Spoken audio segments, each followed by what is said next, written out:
All right, before we start with part 2, I want to repeat a couple things in case people came in late or whatever. All right, what I'm going to do, we have, including this week, we have 4 weeks. So this is the week of the 26th, then the 2nd, then the 9th, and the 16th. Those 4 weeks. We meet twice a week. Then the week after that is the 23rd. We only meet Monday or Tuesday that week. Does everybody know you get a 5-day weekend? It's the first time BTC has done this. You're off Wednesday, Thursday, Friday, Saturday, and Sunday for Thanksgiving. They've never given off Wednesday before. All right. They've also made it optional for instructors. So I don't think you're going to see anybody around here other than maybe lab assistants if they force them to come in. All right. And I'm supposed to tell you too. I don't know if did Mike send you an email yesterday? Okay. His wife's, I think it's his wife's uncle died, and he doesn't know yet what the arrangements are going to be, but whatever that is, he has to go. The way it sounds, it's a family thing. So, all right. So what I'm telling you is the next 4 weeks, so this Thursday, next Thursday, the following Thursday, and the following Thursday, what I'm going to do is I'm going to be going over with you. I'm going to build all the programs that I assign to you. So if you haven't turned anything in yet, please try to come on Thursday. All right. I'm going to create them, hopefully with your help. You know, and John knows this better than anybody, that in the first year people, I've got 18 in my JavaScript class. As of yesterday, out of 18, 8 are failing. All right. And they're failing because they've turned in absolutely nothing, or one guy turned in, we had four programs. He did 3 of them. None of them were the ones that were assigned. He just did 3 other programs. I don't know why, but he did. Okay. So this is what we're going to do the next few weeks. So that should catch you back up. Once we start going through and when we start building apps in here, you're going to be amazed at how simple these apps are. And actually, the first one that we create when we bring it up, you're literally not going to put any code in, and you're going to run the program. And what that's going to do is it's going to show you something that almost looks like an iPhone on it. And it'll say the old proverbial hello world. All right? And then we'll start making changes after that. All right. So I would like to go over chapter 2 now. So the plan is a week from today. All right? A week from today, and I'll hand these out before I leave. I think I gave you just the appendix, chapter 1 and chapter 2. I believe that's what I gave you. What I'm going to give you before we leave today is I'm going to give you chapters 3 and 4. Chapter 3 is a simple Hello World app, and they actually have you make a change to it. It's not just going to print. It's going to have a button on it, and it'll do some stuff, okay? And then chapter 4 explains the Hello World app in detail. Do you all get that? So that's what we're going to do next class. Now, the advantage that you will all have, as opposed to anyone who missed today, is you'll at least know how to get onto the system. You'll have a machine associated with you, etc. If you have not already done so, I don't care if you do it on your forehead, on a piece of paper, but as John said, let's suppose that Zane's using machine 1. Somehow, make sure you know that. So next time when John passes these out, you know what machine you have. And we're having people be on their honor system here. So in other words, let's just say, and let's say person X, because I'm not going to make fun of anybody here. But let's say that Jim, who's not in this class, that Jim comes in here on Friday. John's working with other people, and Jim says, "Hey, can I use the Mac?" And John's not going to say, "Yeah, what number are you?" He's not going to do that. He's going to assume that if Jim is number 6, that's the machine he's going to take. But if he takes someone else's, he's going to have access to their stuff. That's not right. All right, so I'm putting people on an honor system here. We're going to do this stuff as a class. We're not going to write an app in the next 8 weeks that's going to be called Solve World Hunger. All right, you click a button and now there is no more world hunger. All right, that's next semester. All right, just so you know, it's not this semester. All right, kind of neat. Every chapter that's in here that I've seen, they put a little quote so you can see that, read it yourselves. They start talking about, again, this was June or the beginning of July in 2014 that Swift was introduced. Prior to that, basically all iOS apps were written in Objective-C. All right. And as it says, the majority of people that you talk to about Objective-C, that's what I've heard. It's weird looking. Just because of the fact that everything's a pointer. So you've got the asterisk all over the place. People don't like that. People said this is much too hard a language to learn. And again, the people who run this company, like the people who run Microsoft, they're not stupid. If they have people saying, you know, I would do this and I've got apps and I would try to develop those. All right. And I would do that stuff, but I'm not using this language to do it. They heard people saying stuff like that. So they created a simpler language. As it says, the syntax is cleaner and easy to read. All right. It's much easier if you already know Objective-C to go to Swift than it is to go from Swift to Objective-C. Does that make sense? In much the same way, if I learn to drive a car and I learn to drive a stick, you know, once I started to drive an automatic, I'd be like, that's cheating. That's way too simple. But if I learned how to drive an automatic first and I was good at it and I went to a stick, I don't know how much that's going to really help me, especially when I have to start using 2 feet. All right. All right. So that's kind of what they're doing in here. They're trying to sell you on this, etc. I'll let you read that on your own, okay? All right. So as it says, in 2015, so at the Worldwide Developer Conference 2014, all right, so about a year and a half ago, that's when Swift was introduced. What they announced this year was version 2. And as we said, and that the language is going open source. Do people understand what that means? I'm asking. So that source code will be freely available. You will actually be able to have that code, and you could technically tweak it if you wanted to. All right? As it says, later you'll be able to use Swift on Linux and possibly someday to create, no, that day is coming. Because I don't, didn't I send that to you? Maybe I didn't. But I got sent an article, or it was in someplace. I've got it, you know, in my junk someplace. In fact, if you don't know this, just so you do know it, typically what I do is if I go out and I find stuff that I think would be interesting for the class, if you go out to the P drive for the class, it's either under Fall 2015 or it's under Articles. But if we look here under there, Apple takes steps towards Android app development. In fact, what I'll do is I'll print it off and I'll throw it on the board there. I haven't thrown anything on that board there for a while. All right, but I'll do that after class. That's next class. All right.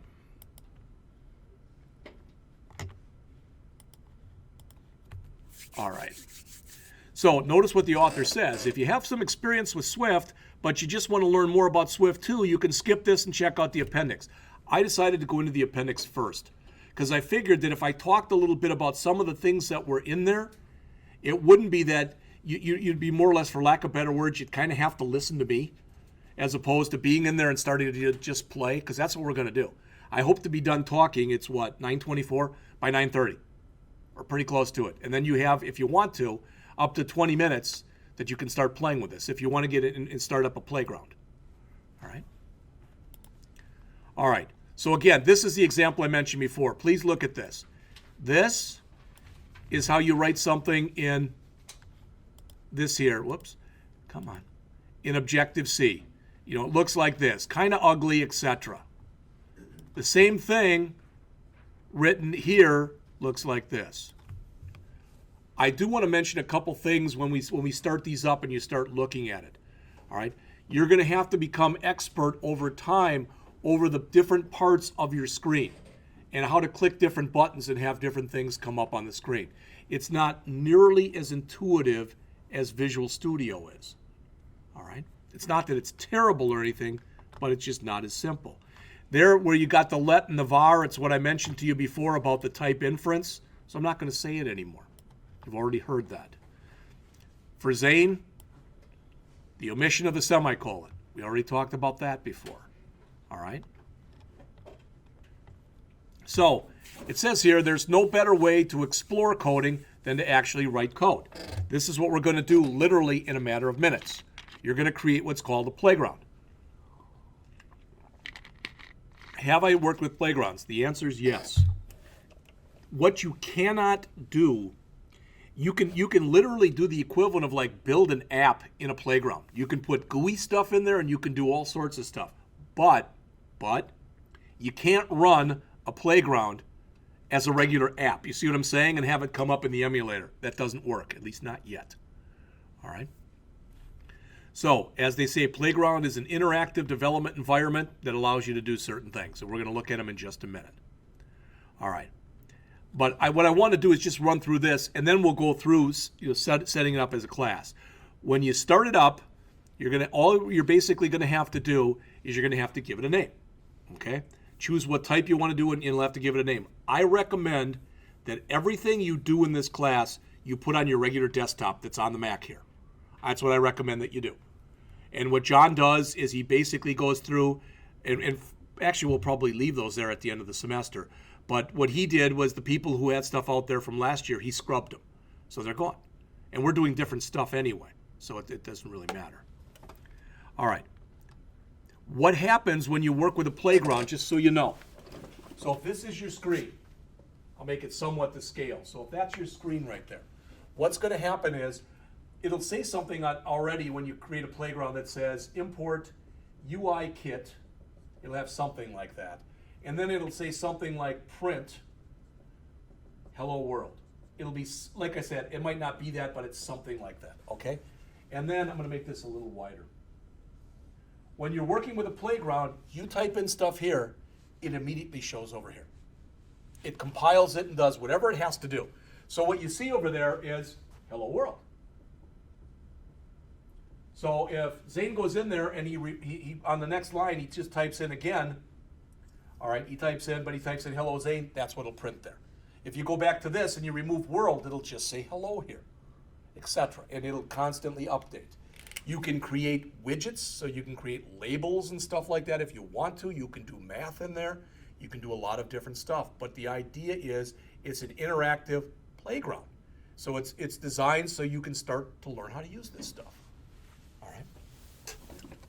What you'll notice too as you start going into it, and I would recommend that if you say, well, I don't even know where to get started, that you start following what's in this chapter here. All right. Notice as it says, Xcode comes with an autocomplete feature. Everybody see that? I have found that when I use their autocomplete, it's supposed to be like IE's, like if you hit tab, it's supposed to add it. It doesn't always do it. So I tend to, when the autocomplete comes up, I find the one I want, and I literally take my mouse and click on it. But there's no mouse. We don't have mice. So basically, you highlight it, you click on your pad. All right. This might drive you nuts, but when they agreed to let me get this stuff, it was bare bones. So we do not have mice for these. So you've got to start to learn how to play with it and play with your touchpad, etc. I know that's a little bit of a pain. Just to be fair, I didn't buy a mouse for mine either. All right. All right. So this is some of the stuff that you can do if you want to run through it, and go through some of the examples.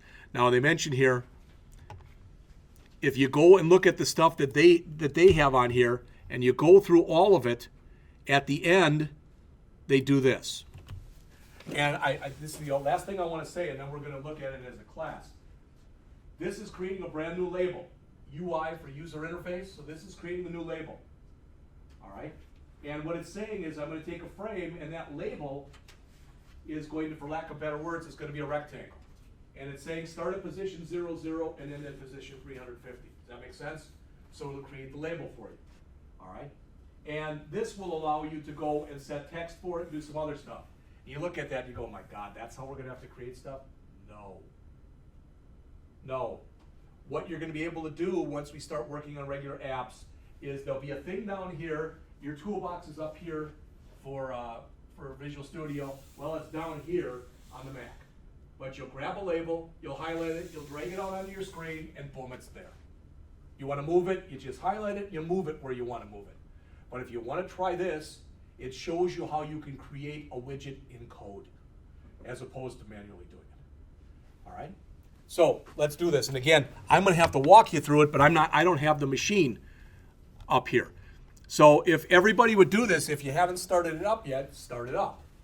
Your login again will be BTC followed by whatever number is on your case. and then 4 commas. So if Zane's got number 1, his will be BTC1, all in lowercase, comma, comma, comma, comma. I need 0. You need the 0. All right, you need the 0? All right, so 0, 1. So BTC 0 followed by your number, all right? You know what? You'll have trouble with that for the first time or two. Then after that, I'll just expect that when we get started, everybody's got their machine up and running. All right? Anybody have any problem with that? Because if you do, you raise your hand. And if you look at the bottom of your screen now, that's where your dock is. At the very bottom of your screen, there should be a bunch of tools on there. One of the tools that you see on that dock on the bottom of the screen should look like that little hammer. You take your mouse, or your, I shouldn't say mouse, if you take the cursor and put the cursor over it, it should say Xcode.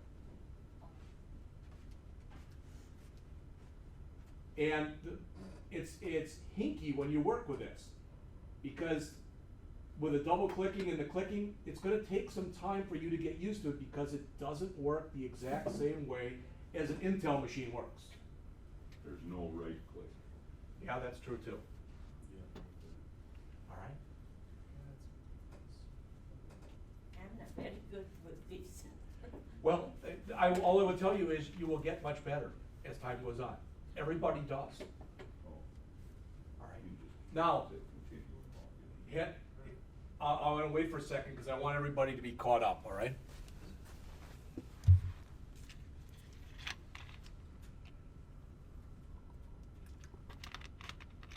What you see on your screen, and even if you haven't gotten there yet, it's okay. But what you see on your Xcode screen is it'll show you the last few projects that were up there.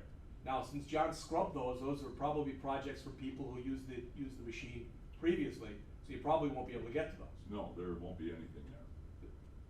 Oh, there's gonna be nothing there at all? Okay, all right. Should I guess? So, yeah, we will do it in just a second. Now, is everybody up to where you're at that beginning screen?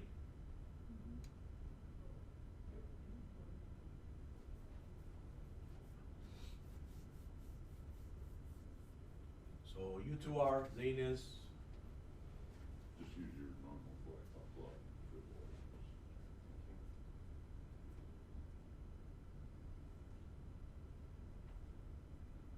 technically, I don't even think they're gonna need.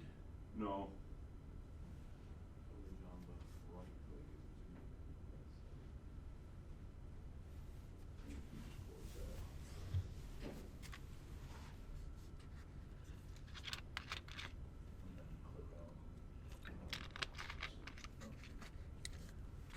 If I can say this too, just so you know, this is where I am right now, just so you know. I get very frustrated. I appreciate everybody who comes on a regular basis. There might be people in here who don't, and you might have very valid reasons. I get that. I really do understand it. That said, I don't have time next Tuesday to go back and give this lecture. Does that make sense to everyone? So my hope is that anyone who missed today, if they think it's worth their time, is gonna go back and watch the tape. And if they don't, it's not John's responsibility either to, he'll help log in next time, but it's not his responsibility. No, this is how you do it in Swift. We're not gonna do that. There's just not enough time to do that. If we can get as far as I hope we can get this semester, then next semester start, boom, on day 1 in this class and in the Android class, we're gonna write 3 or 4 apps as a class, period.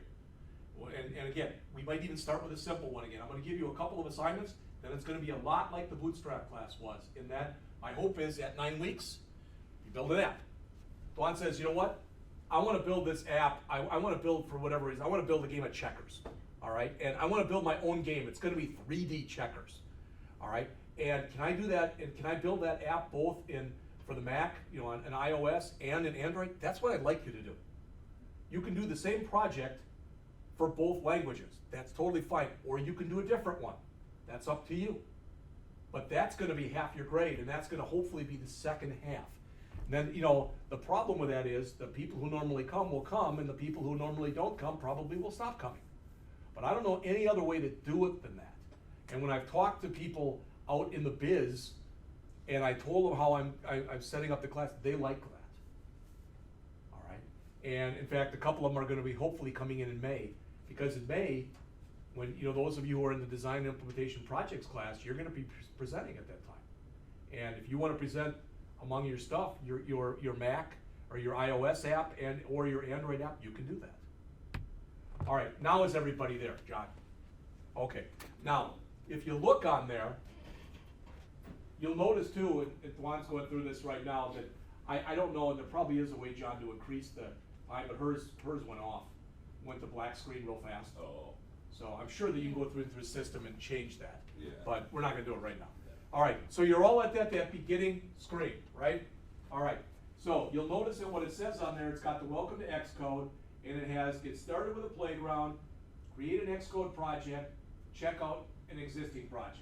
Well, you can already guess because we're working with playgrounds, we're gonna start there. So choose the first option, please. So highlight it and click once. Just tap that.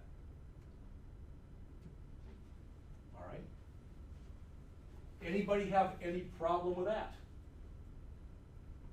No? Okay. So notice on here, it says the name it gives you by default is My Playground, and the platform by default is iOS. You can name that anything you want. So if Zane wants to call it Zane, he can call it Zane. It doesn't matter, all right? All right?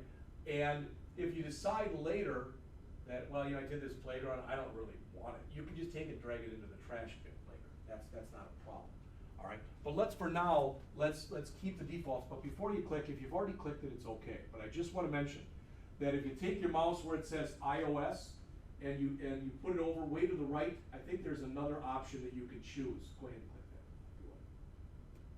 that. There's iOS and there's OS X. The iOS, if you choose that one, which is what we're gonna choose 100% of the time. If you choose the iOS, you're talking about iPhone or iPad development, okay? If you choose the OS X, that's something that you could either do an operating system thing or it's something that's non-mobile, for lack of better words. Is that fair enough? All right, so you've changed the name or you haven't changed it, but make sure that it says iOS on it, and then click the next button.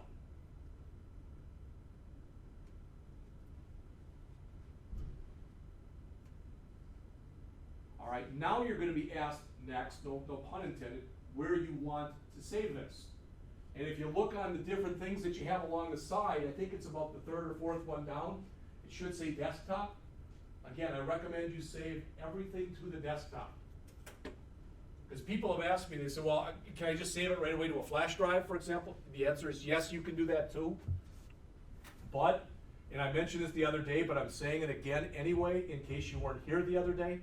If you're going to use a flash drive in this class, and you want to be able to use it for another class, sometimes when you put your flash drive into the machine here, the system comes up and says, do you want to format this for a Mac?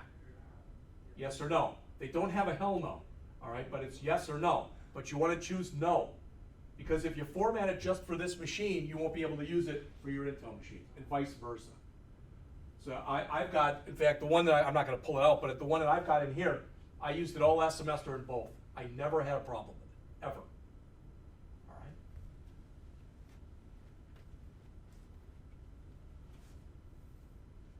All right, so if you chose desktop, then click create if you haven't already done so.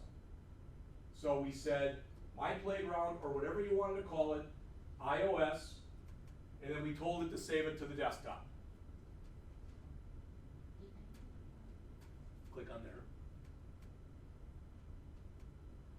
It says desktop up here.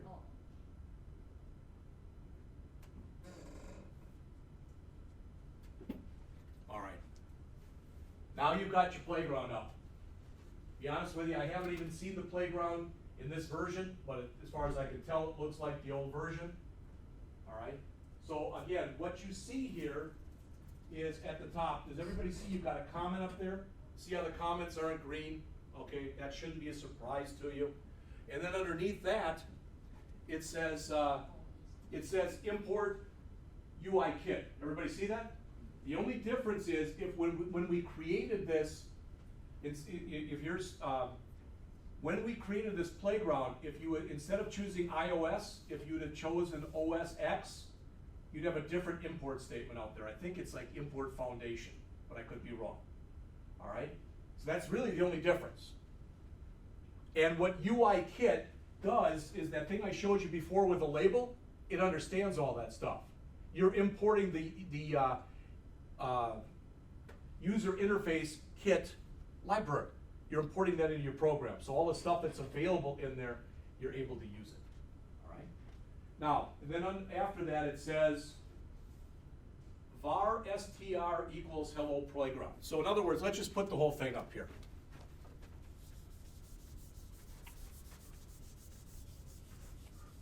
So you've got some kind of comment in green. You've got the import Uikit, and then you've got var str equals like hello play. It might be something different, but you get the idea. Hello playground. So what's happening here? Well, over on the side here, it should say hello playground or whatever. So again, that's where your stuff shows. And there's a little more to it than that, but we're not going to have time to get to that today. You're creating a brand new variable. It's called str, and that's its value. Does that make sense to everyone? All right. Just so you can see a little bit of this, take your mouse, if you would, put it right underneath this statement, so put your cursor under it. I'm going to keep saying mouse. I'm sorry. I know you don't have a mouse, but do something like this. Type in var num1 equals 10. Var num2 equals 20. And then say var num3, I think it'll take this, equals num1 plus num2. And hopefully that'll be print out here 10, 20, and 30. Just so you can see how you can use different types of variables. All right. Again, you're not turning this in. So if you fall behind or whatever a little bit, it's just that we only have 5 minutes. So I just wanted to show you a couple different things. All right. Did that work okay for everybody? All right. So what I'd suggest, and you don't have to do this right now, but if you look up on the screen here, please, I would suggest you go back to this Chapter 2 on Swift Playgrounds and try to key in all this stuff that's shown here. All right. And then go down a little further and try to do this one that's right here and do this. All right. Last thing I have to say, and that's this. Okay. And he knows how much I appreciate all of his help. John is here, and you know this. He's here Friday mornings. So let's say that Zane comes in on Friday, and he wants to use one of the Macs. It's not a problem if John's here. We have to either get Mike a key, or when John leaves at 1, the Macs will have to be put back. And I don't know which way we should do that. I don't know if Mike wants a key. I don't really know. Tammy and Jennifer do. Yeah, they're supposed to have one. But the problem with that is then that puts more responsibility on them. You know what I'm saying? You're right. But I can ask Tammy if we can get another key made for Mike. All right. And John leaves at 1, so when he's gone next semester, if you don't know this, Tuesday, Thursday from 1 to 3 is the Android class, and Tuesday, Thursday from 3 to 5 is the OS class. Now, I don't know if you're changing your hours or you're just working. Okay, whatever you want to do. But and that'd be great, if you can do that. But if for some reason he's not here, then the only other person who has the keys are me. Yeah, Tammy will go down and unlock it for you, but she'll probably lock it right back up right away, because if she gives you one machine, there's still almost 30 other ones in there, and she doesn't want to leave that open. And she's also we put people on their honor. This is like the 3rd year we're going into this. You're not supposed to take these out of this room. There is no checkout system, because we have no guarantee that once you leave here, you're coming back. All right, maybe that's unfair. All right.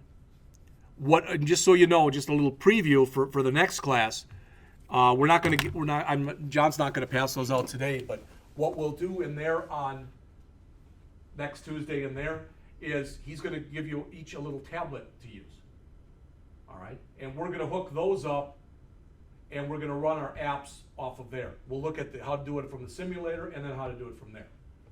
Believe me, there was no money to go in there and try to buy, you know, iPhones or whatever, or iPad minis or something, even if we could connect them, it's not gonna happen. Questions? All right. I don't think, you know, if when you stop the playground, if you haven't saved, you will be asked if you wanna save it, all right? And now next time, what you can do if you want is you can open that one up directly. You'll be able to, now it should show in there. All right. So that's all I had. Again, it's expected that when you're done, so let's say that Brad now says, I'm done with this class for today, that you'll put everything away and you'll put it back in there. All right. And to shut these machines down, you just click on the little apple on the Oh, yeah, upper thank you. left and go to shutdown. Yeah. And please do that. Please shut them down normally. Like I said, what's that? Just shut Yeah, it do down. the No, shutdown. the apple that's up there. Oh, It's the apple that's way in the upper left-hand corner of the machine. And do that and go to shutdown. If you go to log out, you're still logged in. Then the machine. And right now, last thing, everybody notice? Anybody notice power cords? We didn't hand them out. We do have power cords for these. You will not be able to run all semester and then all next semester on battery. It's not gonna work. But it's kind of a pain in the butt though, because as far as where you sit, you may or may not have a lot of connections on here if you have to plug stuff in. All right, that's enough for. Keep an eye on your battery Yes. indicator. Yeah, and the battery indicator's up in the upper right-hand corner, I believe, on your screen. So there should be a percentage up there. You can get to it from the system menu too. Yeah, they're probably all around between 50 and 75% right now. Good for a little bit. When I got that watch, Oh, the watch, I'm having a problem getting the charger to work, and that's the problem. That's why I haven't had it on yet. But I think it's me. But with the watch, that was at 20%. My wife's, her phone, she got a white, Galaxy Note. It was at 1%. He said he had never seen one that was below 50 before. Yeah, mine was at 30%, I think it was. Oh, and let me give you these too. So if you want to work ahead, if you don't, not a problem. But if you want to work ahead, I'm going to give you chapter 3 and chapter 4. Chapter 3 is a hello world that you build using Swift. And chapter 4 explains the hello world that you do in chapter 3.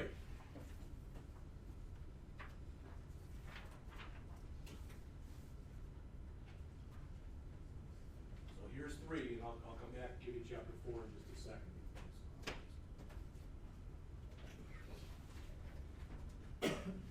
For the people who weren't here today, I did make 15 copies. And there's 14 in the classes and then 1 for John. But people have to ask me for copies. I'm not going to hunt you down and throw a copy at you. So here's the chapter 4. That's the last handout. I'll put it over later and stuff. I like three Oh. holes, so I don't lose my stuff. I punch holes right away.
So John, what I've learned is, like you said, if I'm going to do that, I better give myself a really good hint for my password.